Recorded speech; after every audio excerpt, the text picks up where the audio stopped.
From the Home Slice News Center, this is the Daily Slice for Tuesday, May 16th, 2023. I'm D. Ray Knight. This is what's going on.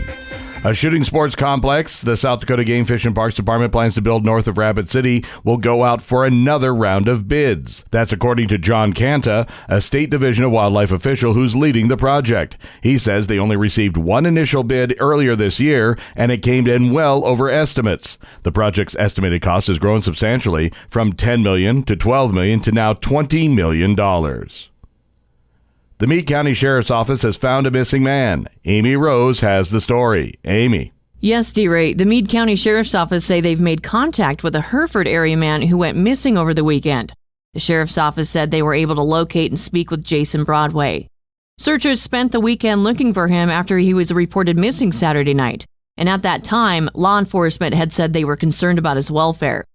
On-air and ground search was conducted Sunday and called off Sunday night after officials failed to find him. No further details were released today, and the Sheriff's Office stated there would be no further updates on the investigation. When it comes to supporting the tourism industry, South Dakotans are leaps and bounds ahead of other states, according to a recent survey.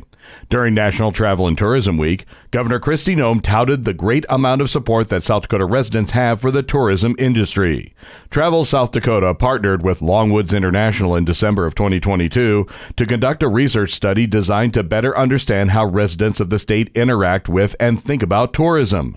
The results show tremendous support for the industry, with South Dakota's results ranking among the highest of any state during the study's 4 years of existence. In national and international news, Ukrainian air defenses have thwarted an intense Russian air attack on Kyiv, shooting down all 18 missiles aimed at the capital. The assault early Tuesday came as European leaders sought new ways to punish Russia for the war, and a Chinese envoy sought traction for Beijing's peace proposal. Loud explosions boomed over Kyiv as the nighttime attack combined Russian missiles launched from air, sea, and land in an apparent attempt to overwhelm Ukraine's air defenses. No casualties were reported as Western-supplied weapons helped fend off the assault. A Ukrainian official said Russia's latest attack on Kyiv was exceptional in its density. President Biden and Speaker McCarthy will resume debt limit talks this afternoon.